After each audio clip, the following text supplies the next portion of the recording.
Kia ora, welcome to Central News for Thursday the 8th of May. I'm Anne-Marie Case-Miller. Cambridge's 106-year-old Victoria Street Bridge will be open to motorists again this weekend. The New Zealand Transport Agency says maintenance work, which began in January, would end this week and the bridge would reopen to two-way traffic this Friday, May the 10th. The temporary roundabout built at the intersection of State Highway 1 and Shakespeare Street would be removed next week, with the intersection reverting to its former T-shape. The crime statistics for 2013 have been released and the Bay of Plenty has something to celebrate as we have the third biggest drop in crime in New Zealand. Recorded crime is at its lowest in 29 years and police say this is partially due to their prevention strategies. Inspector Clifford Paxton says his staff have worked hard in the Western Bay of Plenty to make a safer community. So in the Western Bay of Plenty, we've had a reduction in crime for the last calendar year in 2013. Pleasing for us, that's also a reduction on the previous 2 years. For the last 3 years for the Western Bay of Plenty, we've seen year-on-year reductions, which has been pleasing for us. Nominations for the 2014 Tauranga Energy Consumer Trust election are now open, with 3 trustee positions up for grabs.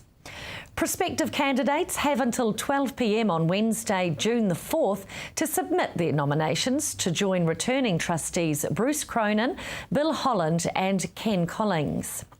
The TECT Trust is administered by 6 trustees, with 3 trustees retiring by rotation every 2 years, giving each trustee a 4-year term. To be considered, 2014 candidates must be TECT consumers and be nominated by 2 separate TECT consumers. All TECT consumers are eligible to vote for the trustees, with voting papers mailed out to approximately 53,000 eligible voters on June the 30th. The election will close Friday, July the 25th, 2014, after a 3-week voting period. Anglers yet to have their say on proposed changes to trout fishing rules in the Eastern Fish and Game region are urged to make their opinion count. The proposed changes, including reducing or removing the maximum size limit for wild trout on Lake Tarawera, removing the autumn no-boat fishing area at Lake Rotoiti, opening a section of the lower Ruakituri River to spin fishing and winter angling, consider some bait fishing opportunities on Lake Okaro or Lake Okareka, and prohibit the use of anchors and motors on the Tuai lakes. All submissions on the 5 proposals will be reviewed by the councillors at a meeting on June the 11th, with the proposals for the 2014-15 season, if adopted, coming into effect on October the 1st, 2014. In sport, and the FIFA Under-20 World Cup Trophies Tour around New Zealand starts in the Waikato this Saturday when it visits Centennial Park in Ngarawahia from 8:30 to 10 a.m. The trophy then heads into Hamilton to the Hukanui Rototuna Football Club from 11:30 to 1 before heading to Garden Place at 3 p.m. On Sunday, it will be displayed at a junior teams mini-tournament to be held at Hamilton's Mill Street Field next to the Waikato Stadium from 9 a.m. And finally, on Monday, it will be on display at the Waikato University from 8:30. Taking a look at the marine forecast now. Raglan, a nor'west rising early on Friday to 20 knots and turning late on Friday to a sou'west of 20 knots. High tide at 5:36 a.m. Tauranga expect a nor'west of 15 knots, sea slight, nor'east swell of 1 metre. High tide in Tauranga is 19 minutes past 2.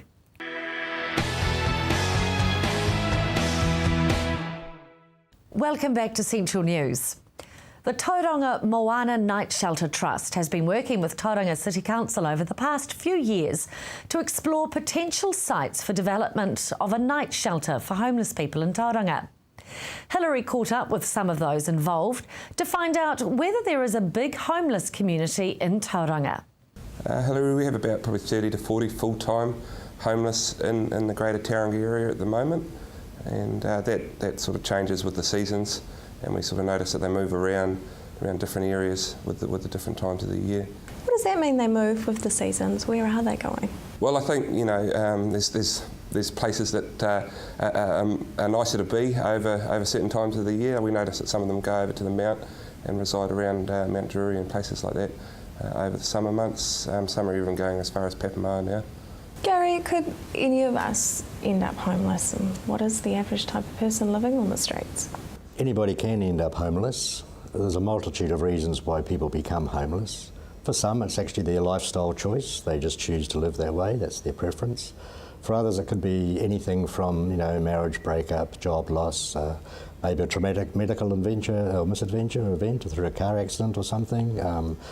And they're ongoing. They snowboard. One thing leads to another. You lose your job, you can't pay your rent, therefore you become homeless. There's no sort of cliche sort of homeless thing, although that picture is out there. And anybody can end up homeless. There's actually an undercurrent of a lot of people who are homeless that's not well known. That's becoming more and more apparent. There are mothers with children becoming homeless. And essentially there are 4 categories of the homeless. There are those who Matt just made reference to, the 30 or 40, who we consider sort of like full-time homeless. Then there are other groups of people who are just staying with friends, we call that sort of like couch surfing. There's others who may be in temporary accommodation, like caravans or even garages. And even others who are just like maybe in a caravan park, not so much a caravan on the back section, but caravan parks or just in tents, that sort of thing. So a great diversity of homeless or rough sleeping or temporary, homelessness in the community. Matt, as a community constable out on the streets, what is these homeless people's everyday life like? They're living, some of them are living very, very rough. Some live just on park benches. There's one gentleman in particular here who had it very rough, very, very poorly in his health, and having to sleep every night out on a park bench. That creates problems in itself. They become victims of crime themselves. They're easy targets, easily picked on by others. But in doing that, they also resort to crime to sustain their habit or the way that they live. Are they going hungry? I think some of them are probably going hungry. Some of them have substance abuse or alcohol abuse, and that takes a preference in their lifestyle, unfortunately. And I think probably food does get put to one side. The night shelter is expected to be up and running by July, just in time for the cold of winter. Tauranga Te Reo, our Te Reo-friendly city, is the plan to make Tauranga the first bilingual city in New Zealand. Hillary spoke with Pat Spellman to find out more. Slow progress, but we're enjoying the momentum. It's progressive, if I could put a word on it. We've come to the point now where we need to learn how to count, and what I mean by that is that in order to get anything sort of past a certain point, when it comes to public faculties like your city parks and reserves, moa, etc., you need to get the numbers. So this is where all the political sort of plays take effect. I've got to start counting in terms of how many city councillors are going to support this kaupapa. And so at the moment of 11, I've got 4. I'm not going to tell you who they are just yet because I don't want them to change their mind. But we've got 4 of 11. I need 6 in order to sort of get past that point where I've got that support, the momentum to move forward. And people will ask, well, if you're not asking the City Council for any money, why do you need their support? Because in order to erect signs in public places, we need them to sort of okay it. We need them to supervise the installation process, and we need them to sort of be supportive of the momentum anyway. So that's where we're at in terms of the public signage. The other 2 aspects, or the other 2 sort of tiers to our 3-tier project moving forward, is the Kia Ora Pledge for the local city businesses. Now, we've had a bit of a roadblock there because of the annual planning for the City Council, so everybody is focusing on where to for the Tauranga City in general in the next sort of 12 to 24 months. So we're hoping to incorporate our planning and our project into that, but because the council's not spending any money, we've got to wait till they decide what they're spending their money on. So that's sort of what's blocking that. And then the third one about the welcome to and farewell from signs, well, that's just going to come down to fundraising, and that's a huge part of what we're doing moving forward now too, is starting to count votes in the council process and also count pennies in the bank. You have a number of goals with this project, and one is trying to get people to embrace that diversity in Tauranga. How diverse is Tauranga? It could always be better, and I think you can never be perfect, right? And so a lot of people thought that our goal was to turn Tauranga into a bilingual city, and that was wrong from the giddy up, because our goal was to never do that. Well, not at this stage anyway, because that's too big of a goal for just a small group, and that's what we are. Our goal is to make the place friendly, and so are we friendlier now than we were when we started? Of course, we've had things like Pukehenehene, or the 150th commemoration of a gay power, which I think has done a lot for the existing cultural diversity and the activities that sort of took part in that process. Has done a lot for Tauranga Moana in terms of a city. We had white people, we had brown people, we had purple people all hanging out on the same patch of grass, celebrating the history of our city. So that was a really good thing. In terms of the media coverage, a lot of the criticism for the project has come down to, well, we enjoyed such fast sort of coverage over that sort of 6-week period. Front page news, TV, radio, everything. Everyone was talking, and it was happening at 1,000,000 miles an hour. Well, unfortunately, that's an unrealistic pace for the project to sort of be running at. And so a lot of people are thinking, well, I haven't heard anything in 6 weeks. What's happening? Well, a lot of things are happening behind the scenes, but unfortunately, that's not really relevant to the public spectrum. So we haven't made that on the front page. So that's where we're at the moment in terms of the pace for the project and how diverse our city is. Still to come, we find out how the Hamilton Zoo is involved with Arbor Day and discover more about New Zealand Music Month. That's next on Central News.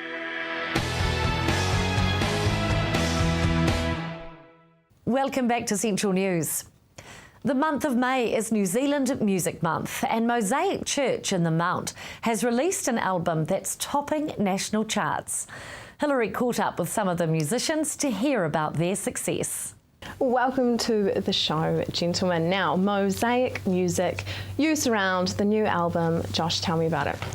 Okay, well, the whole concept of You Surround was really, it came from a musical tag that I wrote, which just says You Surround. And really what the whole thing is that we wanted to portray a God that is not distant from us, but is completely surrounding us. So when we were writing the songs and choosing what songs to go on the album, that was pretty much the filter that everything went through, was does it portray a God that is for us, not against us, and does it say that he's near, not far? And it's been a really fun journey. Yeah, getting. Now, Simon, I hear it's doing very, very, very, very, very well. Yeah, I guess it's one of those surprising things and really encouraging things at the same time. Obviously, being a worship album, it's quite a niche market in many respects. So to have it, spent the first couple of days #1 on iTunes, and then the last 3 weeks it's been in the top 40, in the top 20 of the top 40, and got up to #3 in the first week. So that's really cool. It just means that people are engaging with something that you're creating, and that's always encouraging. #1 on the iTunes.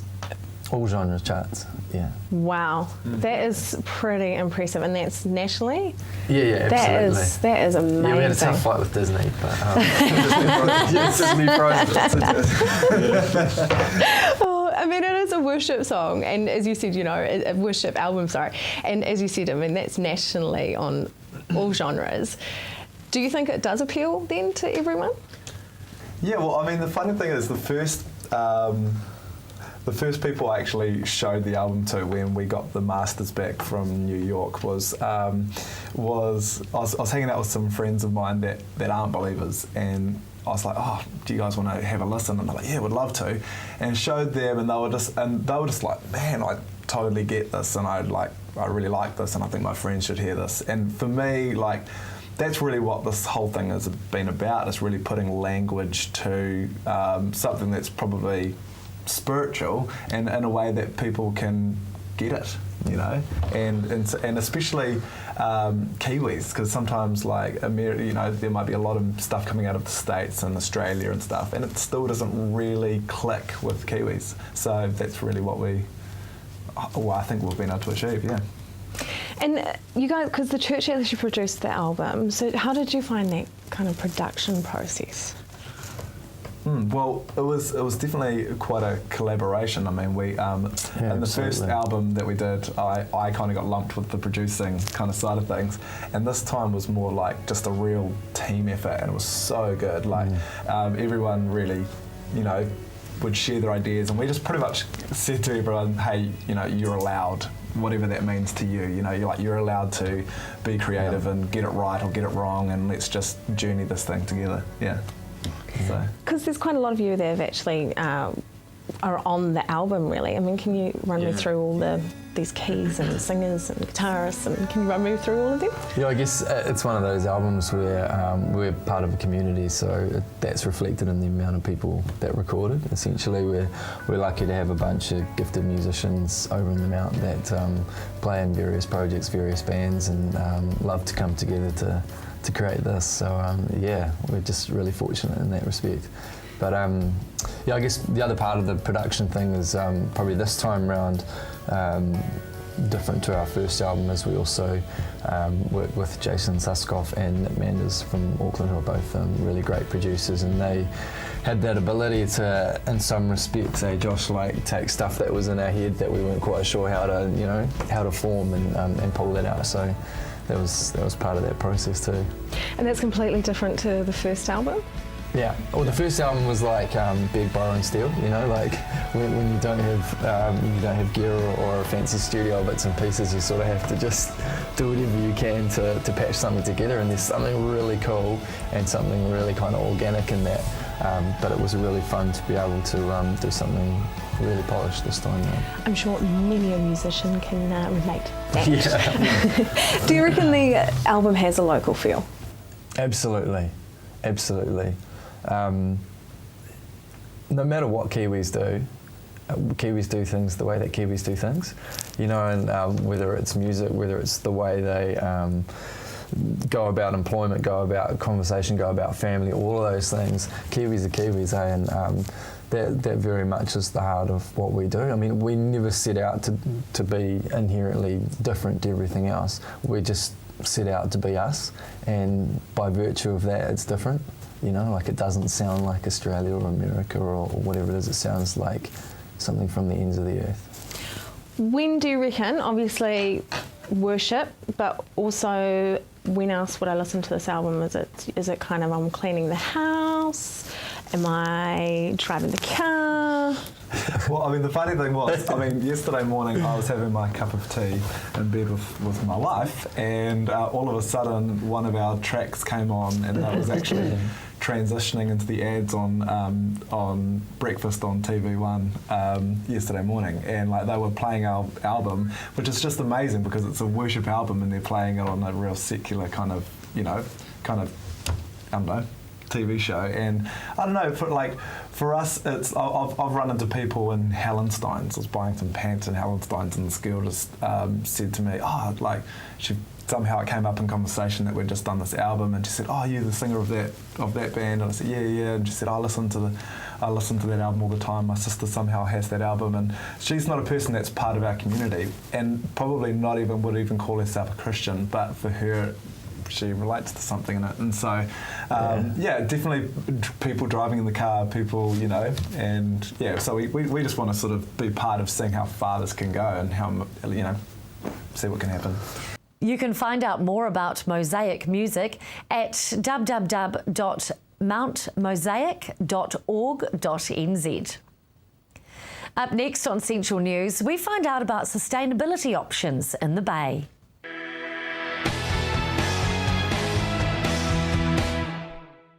Kia ora, welcome back to Central News. Fuel poverty exists when there are the following three conditions: poor housing, low incomes and rising electricity prices. One tauranga company is seeking to help those in need. Hillary, Sustainability Options was set up as a social enterprise, altruistic business. Our main aim is to get out into every home within the Bay of Plenty and gradually one day the wider community and give them free advice on sustainability. That may look different for everybody. It could be water, energy, ecology. But that's what we mainly do, and we then derive an income stream to do that by selling renewable energy solutions. Nick, there is this key word used, fuel poverty. What exactly does that mean?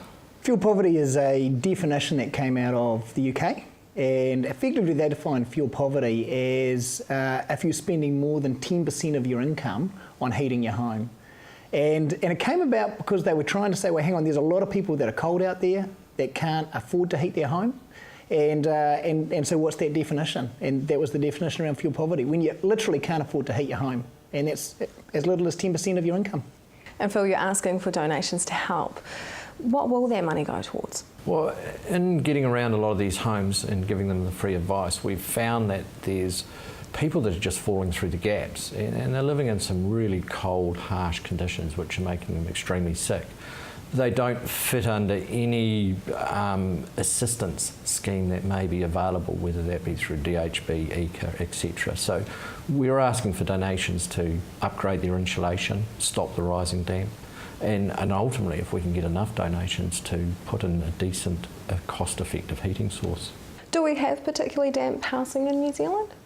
There's been the statement that New Zealanders are happy living in wooden tents, and that's come from a lot of people that would come from overseas that are used to well-insulated, well-built houses. And in New Zealand, we love wood, and that's great, but they can be like wooden tents, very drafty, uninsulated, not great thermal envelopes.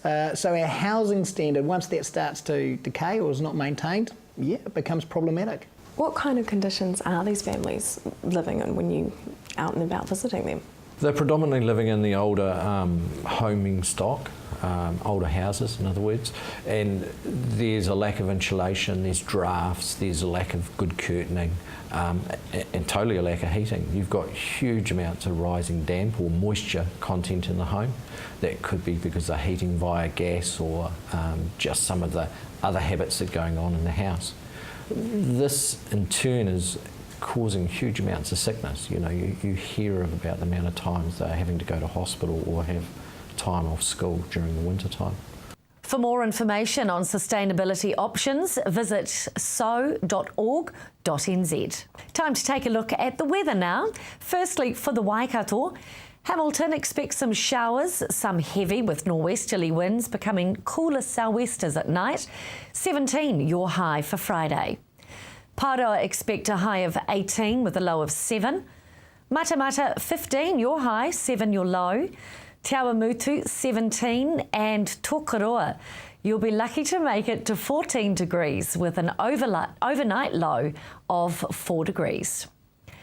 Heading to the Bay of Plenty now, and Tauranga can expect showers with norwesterly winds and a high of 18 degrees. Te Puke 16 expected with an overnight low of 8 degrees. That's Central News for today. Make sure you like us on Facebook and let us know if there's news or an event in your community.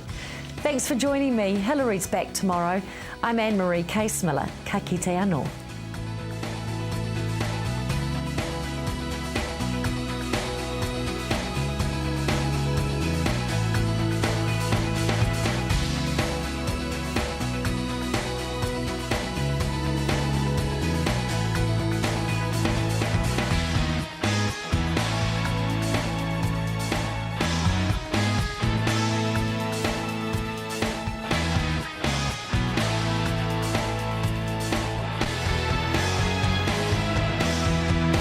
This has been an Alpha Media production, a division of Television Media Group. Supporting local content so you can see more of New Zealand on air.